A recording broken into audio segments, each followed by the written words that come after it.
kai tsaye in kai duba da kwanan watan da yake kan statistics ɗinmu na Adsterra tare kuma da impression ɗin da yake kai da kuma abin da muka samu na Adsterra wato revenue kenan, zaka tabbatar da hanyar da muka zo maka ita legend ce wai ta Adsterra, wato hanya ce mai sauki da zaka yi loading na Adsterra ka samu kuɗaɗe cikin sauki.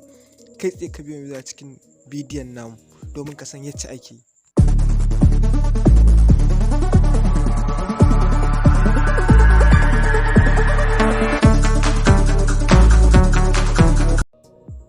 Yau kai tsaye yanzu wannan shine account ɗinmu na Adsterra. Idan ka duba za ka account ɗin empty yake, ma'ana babu komai, kawai link za mu kwafa kenan daga cikin wannan. In ka duba za ka username ɗin Muhammad8332 shine username ɗin shi, ma'ana empty account ɗin Adsterra yake, babu wani akan shi.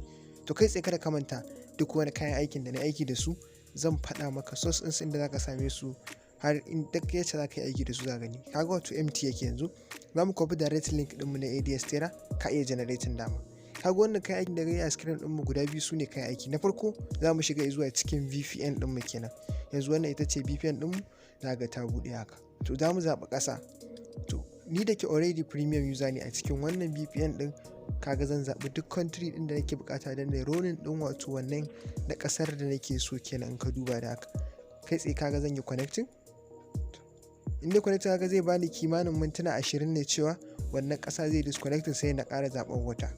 To abin da za yi na gaba bayan ka connecting sai ka danna wato back. In ka da desktop sai ka buɗe wannan traffic generator ɗin taka kenan, ma'ana wannan wacce take kawo traffic, wato wannan application ɗin na wayar Android. In ka duba da akwai inda aka sa blogspot traffic sai ka shiga. Farko ga inda aka sa click here to add some website, gashi sai ka shigar da adireshin ka. A sama za ka ga nayi paste address ɗina. Yau wato na paste, sai ka danna inda aka sa confirm address, gashi a ƙasa inda aka sa confirm ɗin nan. In ka danna confirm ɗin ba lallai ka gan shi ta zahiri ba, amma in ka ɗan kalli gefen background za ka kama abu yana loading, sai ka danna back domin wannan abin da ya fito pop-up ya kauce da kan screen ɗinka kenan. To kai tsaye muka danna pop-up za ka ga gashi yana loading, za ka ga yana kaiwa loading, yana kai traffic wato cikin site ɗin. Muka duba za ka ga traffic ɗin yana motsawa ya kai 4, zai iya kai maka kimanin 9,999 zuwa cikin website ɗinka. To mu da ke gwaji ne kaɗan zami, sai mu je mu duba account ɗin na Adsterra don mu tabbatar ma da haka ne, ba wai ƙarya bane ba, zahiri ne account ɗin na Adsterra. To after ka yi wannan yau wato ka gani, to in muka ɗan yi few akalla kamar 10 za mu yi disconnect na shi kenan. Yanzu bari mu yi disconnect na wannan traffic ɗin, kaga mun sa yes. To sai mu koma account ɗin na Adsterra. Farko in ka je zuwa sashen direct link da akwai inda aka sa statistic, ko kuma ka tafi kai tsaye zuwa gun statistic. Ni amma ita nan na shiga duk babu wata matsala, statistics. In ka shiga zai maka loading na few second kafin ya buɗe maka main inda za ka je, wato kenan kaga statistics, kaga abin da ka samu kenan.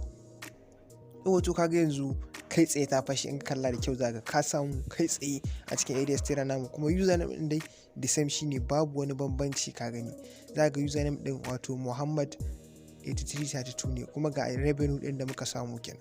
To kai tsaye mu je zuwa source ɗin inda muka samu kayan aikinmu. Na farko wato shine wannan application ɗin. Wannan application ɗin kai tsaye za ka je zuwa Google Play Store ka sauke shi, gashi za ka gani Google Play Store domin ka sauke shi, ko kuma link a sashen description domin ka ɗauka ka sauke wannan naka. Idan baka cikin Northern Blogger group, kai magana mu saka a cikin Northern Blogger, domin tutorial ɗin yana tafiya in series a cikin Northern Blogger kenan.